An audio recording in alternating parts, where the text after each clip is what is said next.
radiyo Ijwi ry'Amerika.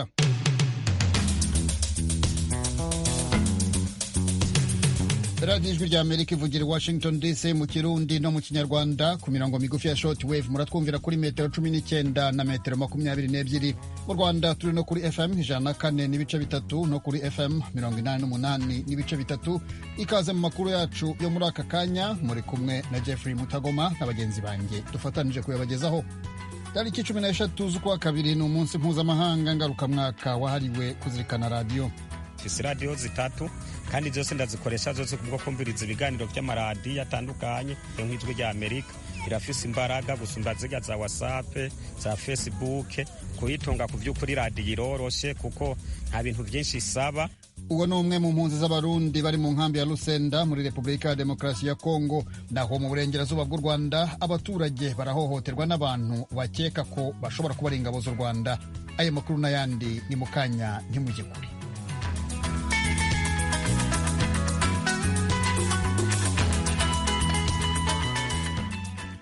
Amakuru yacu tuyahere mu Rwanda mu karere ka Rusizi, ntara y'uburengerazuba. Abaturage bavuga ko bahohoterwa n'abantu bitwaje intwaro bakeka ko ari abasirikare bo mu ngabo z'u Rwanda.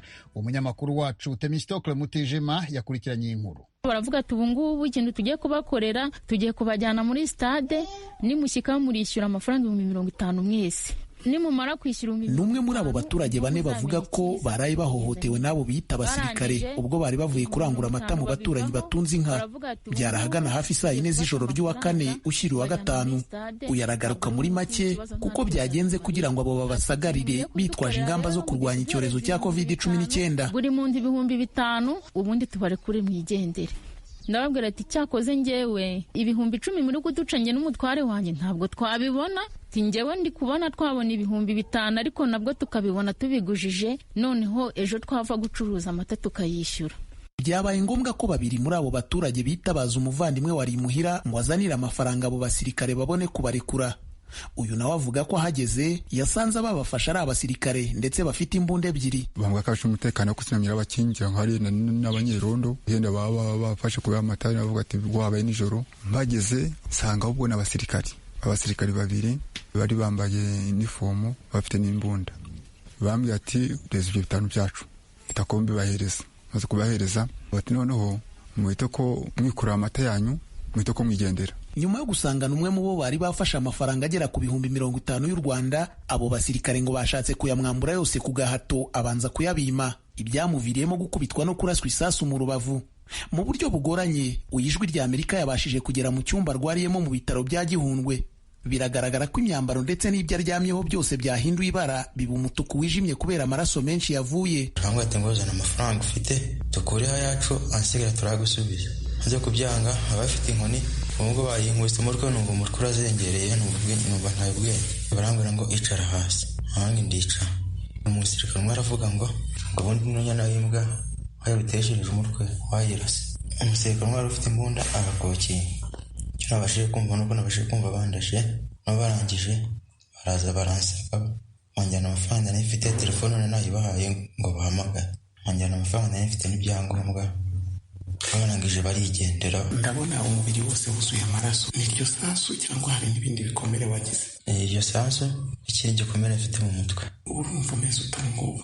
Numva ndi kuribwa cyane ahanga bandashe no mu mutwe. Yaba uyu ndetse n'abagenzi be bagasaba ko inzego zibishinzwe zikora akazi kazo bagahabwa ubutabera. Icyo dusaba ko cyakorwa ni kimwe, ubutabera nibukurikizwe, ababigizemo uruhare bahanwe, buri wese akuremo isomo n'utekerezaga mu mutima we kugira urugomo ndetse no kugambirira ibikorwa by'iterabwoba cyangwa n'ibindi bitemewe. Igihe cyakorwa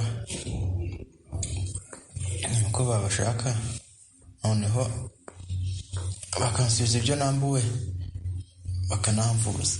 Icyo nasabaga cyakorwa nabo ko hakomeza kwa iperereza nyine kugira ngo bagenzure neza barebe nimba bari abagizi ba nabi babasha gufatwa. Mu byamenyekanye abo bagizi ba nabi bambuye aba baturage harimo amafaranga y'u Rwanda agera ku 80,000 ndetse na telefone ngendanwa. Kugeza ubwo twatunganyaga iyi nkuru, yaba ubuyobozi bw'akarere ka Rusizi ndetse n'ibiro by'umuvugizi w'ingabo z'u Rwanda nta bari bagashatse kugira icyo batangaza ku byabaye.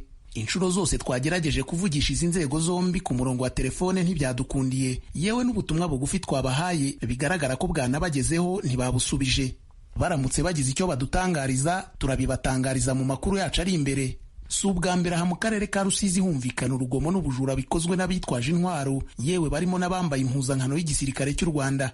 Mu kwezi kwa 12 k'umwaka ushize wa 2020 nabwo abantu bitwaje intwaro bateye urugo rw'umuturage mu murenge wa Gihundwe basiga bishe umugore we mbere yo gusahura amafaranga asaga 400,000 y'u Rwanda.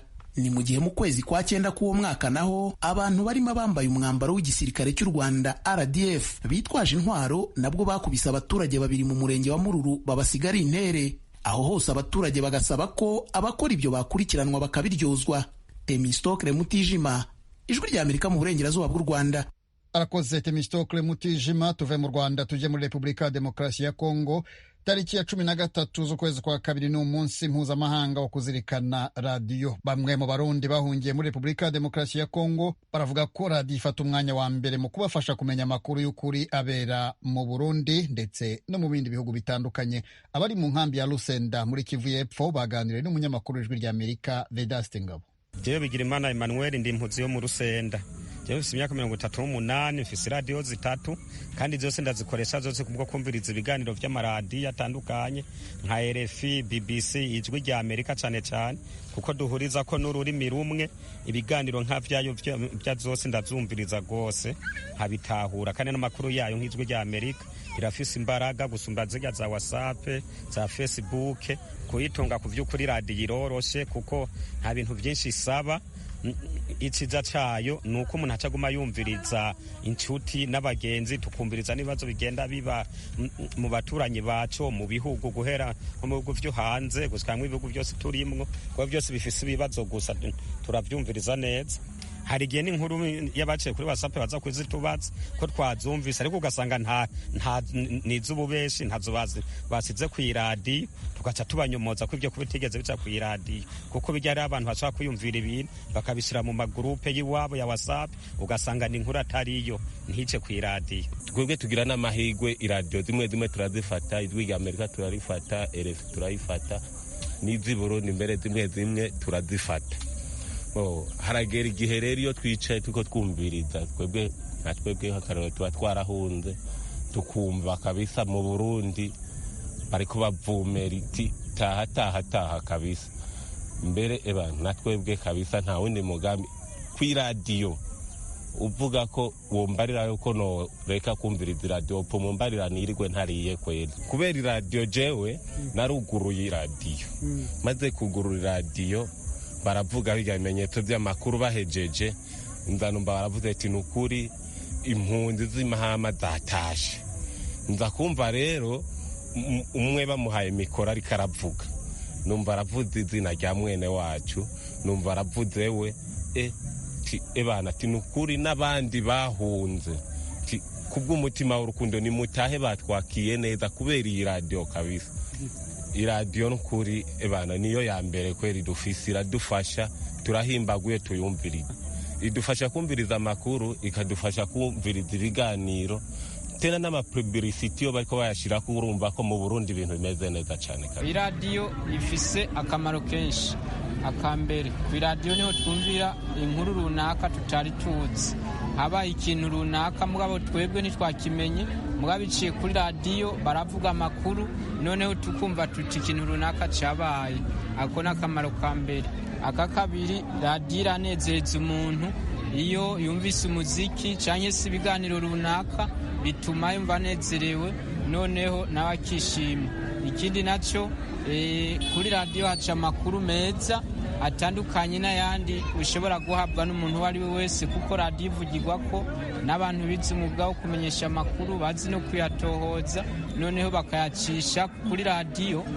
Mu kambi kimariye nuko ndahumvira ibintu ntarinzi, ikintu cyashobora kuba mu ikambi sindakimenye, mugabo radiyo yivuze ndumva ati mu ikambi habaye ikintu runaka na runaka, cyane mu gihugu runaka hashobora kuba ikintu runaka jesi kubera ko ntakimenye, ariko iyo mfunguye radiyo yanje nkumviriza cyane umva ati irunaka hari ibibazo binibi cyane ibyiza ibinibi, none ibyo bigatuma radiyo imenyesha ibyo ntarinzi mu iyo nzira. Iradiyo ngaha mu kambi ikimariye irafasha ku biganiro byayo ndakunda kubyumviriza bikafasha kwikingira indwara bikanyigisha ukuntu twakora imyuga n'ukuntu twoza tubikingira iminsi yose ibintu by'impanuka. Iyo ndi mu kazi biramara irungu rwose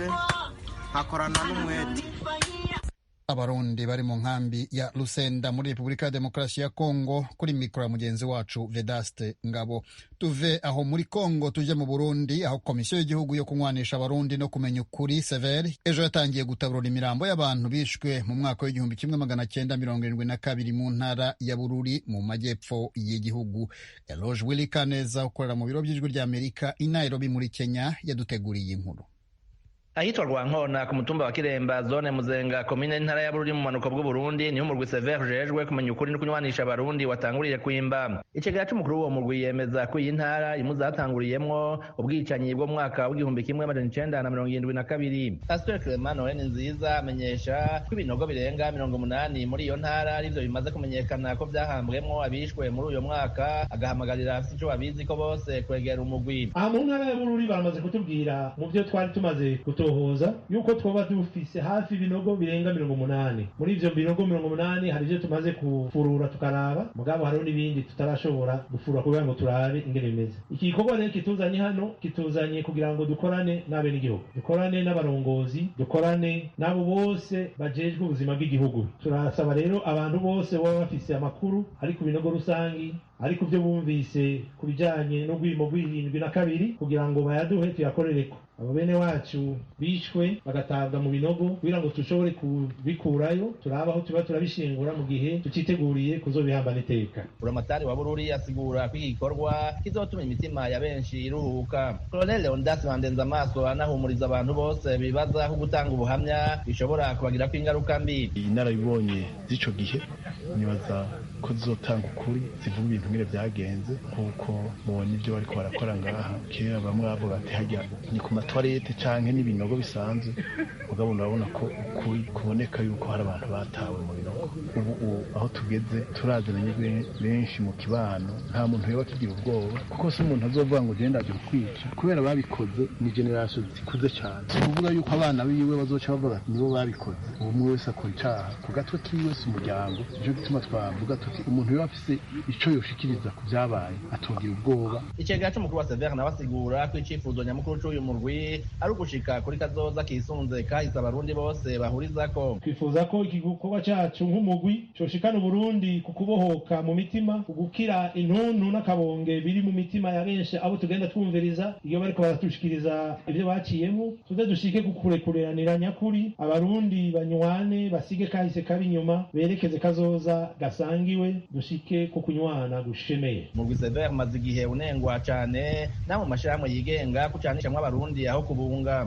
Abivuga bafatira hanini ku kuntu umaze umwaka wose uzura isigarira by'abantu bo mu rwimo rw'1972 wahitanye abahutu benshi kurusha abatutsi. Maître Janvier Bigirimana twarishira hamwe Tournon la page Burundi ari mu bagaya severe yabibwiye Ijwi ry'Amerika mu kwezi guheze ku itariki ya ndwi mu gihe umugwi wariko werekana icegeranyo c'umwaka imbere y'inama nkenguzamateka na nshingamateka. Uno munsi turavye ingene uwo mugwi wifata uhereye no kubawugize, biboneka yuko uri kuba igikoresho kiriko gikora ivy'umugambi ku butegetsi wifuza, abahindutse igikoresho ca politike, aho yaba uwurongoye canke bamwe mu bawugize. Binasanzwe bizwi yuko ari abantu bakorera cane CNDD-FDD. Umugwi nk'uwo rero watezwa kuba umugwi urimwo impande zose, umugwi abarundi bose biyumvamwo, ni navyo vyari gutuma igikorwa uriko urakora gishobora kugirira akamaro abarundi mu bijanye no gusubiza hamwe. Uwo mengo ni umugwi ujejwe kwerekana yuko ibintu vyose vyabaye ari ivyakorewe abahutu. Birazwi yuko cyane mu myaka ya 1993 n'72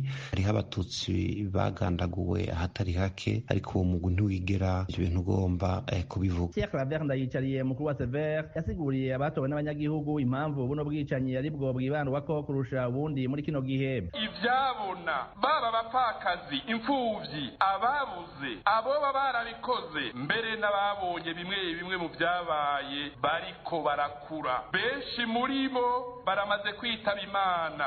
Umugwi Sever wemeza ko umaze kwegeranya ibisigarira by'abantu bishwe mu mwaka w'igihumbi kimwe amajana icenda na 72 birenga ibihumbi 13 n'amajana 5. Eloge Burikaneza, Ijwi ry'Amerika.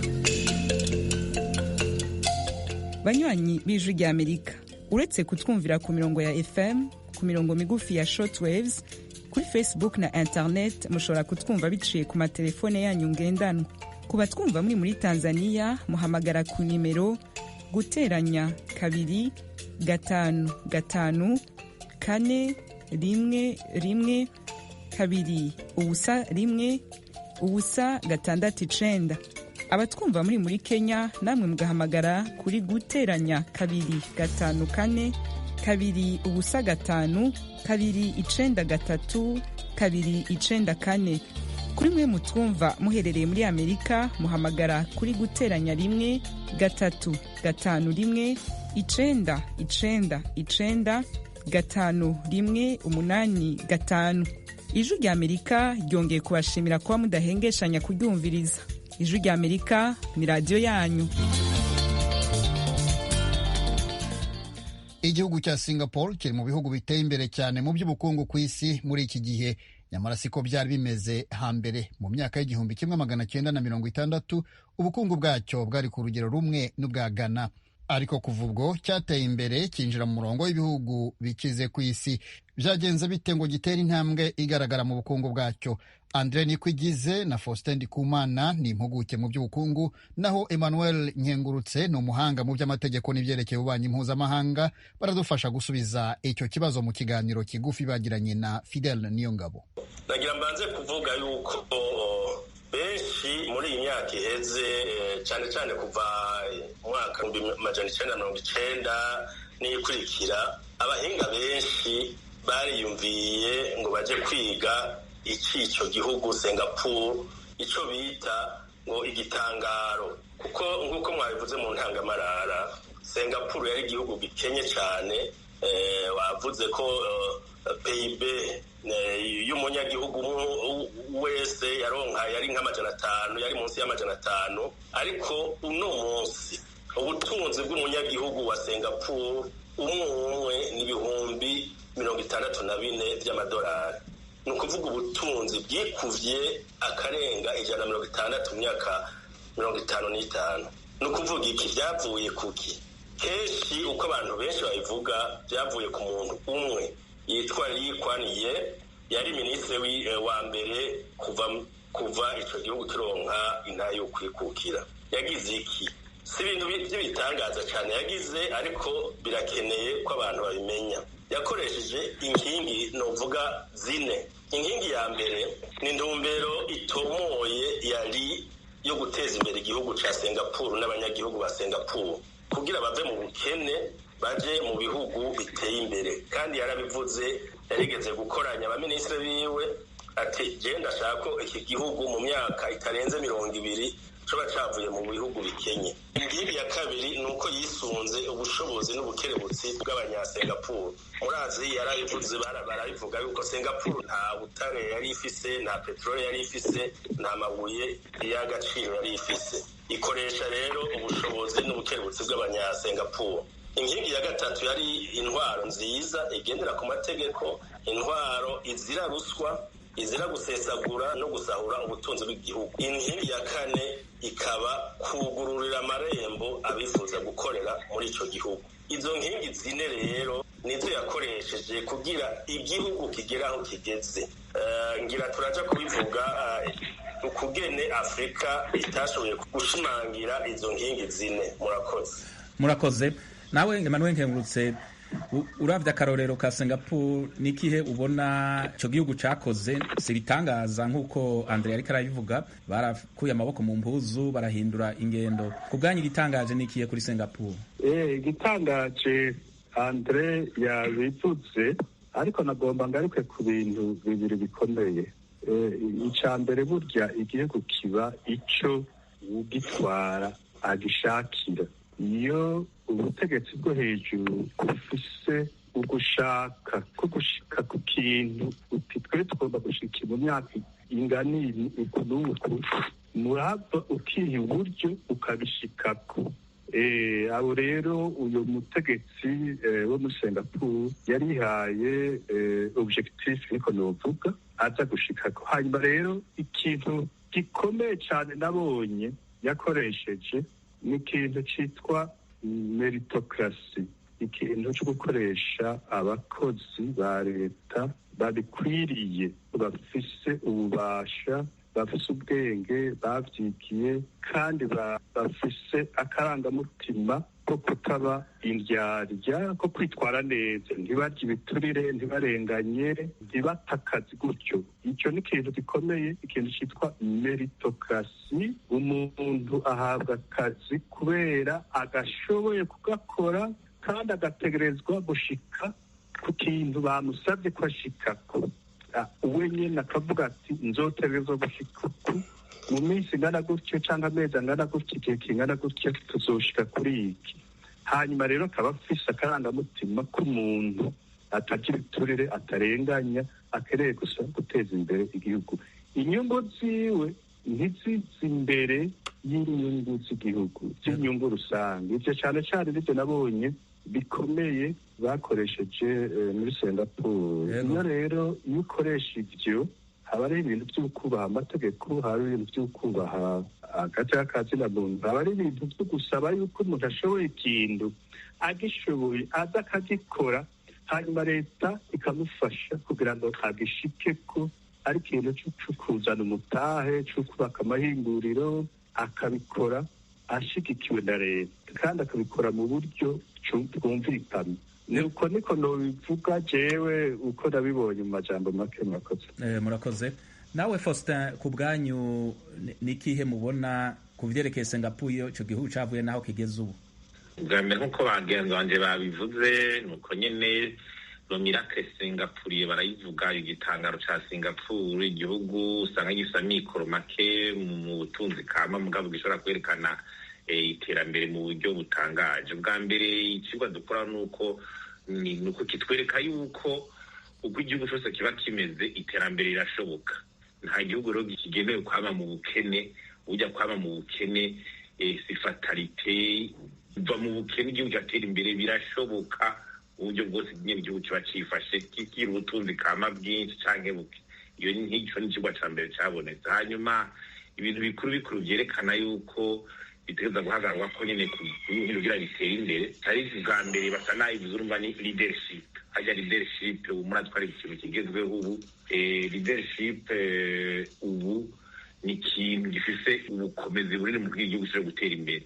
Urumva rero leadership ujya mu mushikiranganji wa mbere, ingene yavyifashemwo, gukunda igihugu, ubuyobozi, donc abaideri bufise vision no kuvuga ati nshaka kuva he, nshaka kuja he, nshambuye, nshaka gushika he, ukumva kabisa yuko gushaka kuri mu leadership ni ikintu gikomeye cyane, kandi usanga kibuze henshi, bigatuma ibihugu bimwe bisubira inyuma. Ikindi yashize imbere nico kita education nyene, education, abanyagihugu kuronka ubumenyi bukwiye.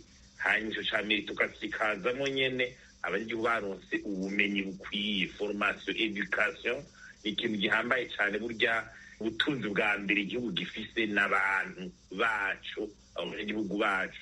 Uretse ukimira n'abanyagihugu bashoboye iki, bafise ubuhinga bungana gute, bafise ubumenyi bungana gute, baragikoreko cyane education. Hanyuma kandi bigaca baha agaciro nyene uko basumbanya nyene kugira gushobora ibintu, bagaha agaciro ubumenyi n'ingene babusumbanya.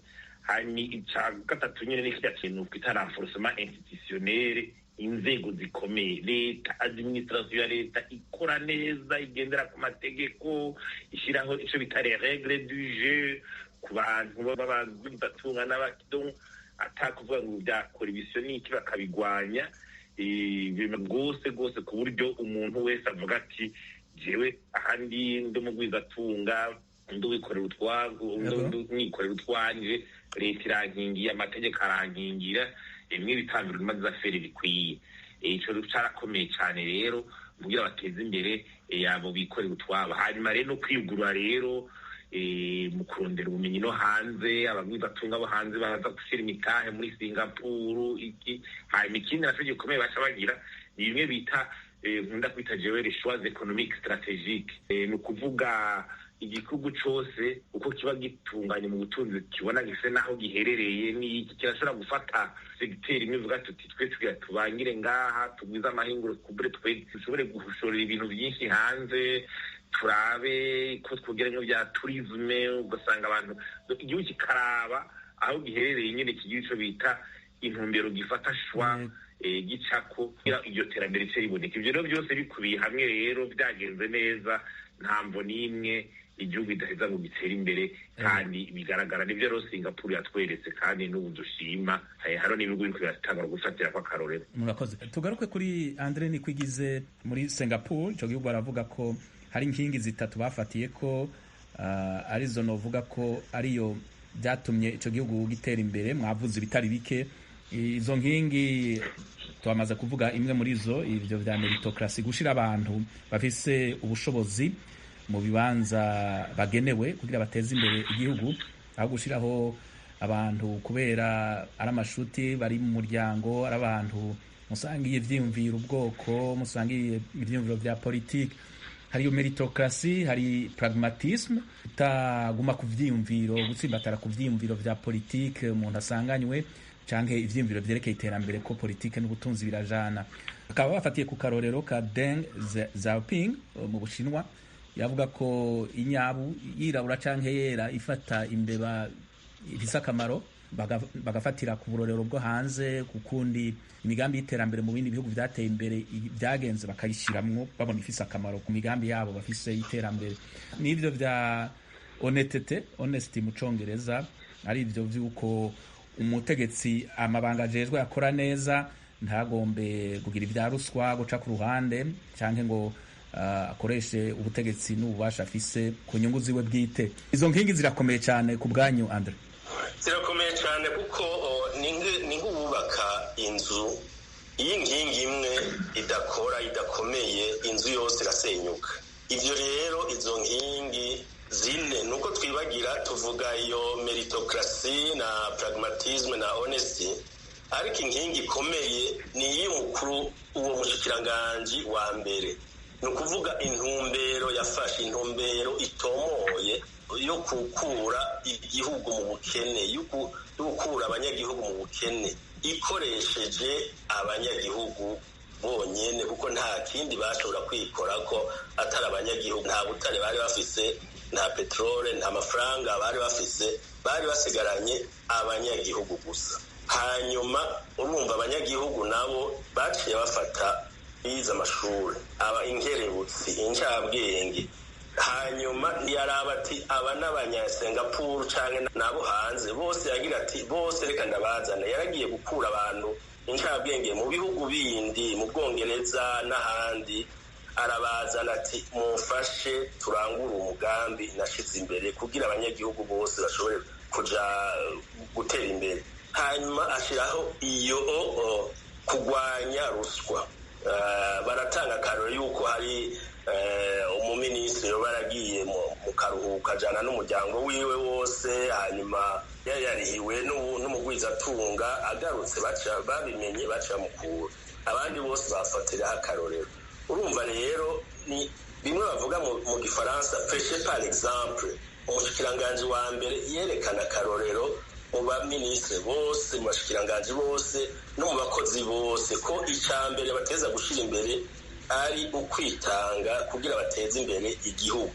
Ivyo rero nibaza ko bikomeye, ni naco gituma abagwizatunga bose bo hanze baciye bazana itunga, baciye bazana imitahe bashira muri ico gihugu, kuko babona yuko umushikiranganji wa mbere afise intumbero nziza, kandi afise abakozi bakerebutse b'injabwenge kandi batakorakora, hanyuma akababona n'intwaro ibereye bashirira imbere. Inshuti mwari muduteze amatwi, amakuru yacu yo muri aka kanya n'aha tuyasoreje. Reka nshimire mwe mwese mwari muduteze amatwi na bagenzi banjye twafatanije kuyabagezaho. Fatu Alimas Kalala niwe wayegeranije, naho iye mwumva kuri mikro ndi Jeffrey Mutagoma. Twese turagira tuti mugira amahoro n'amahirwe.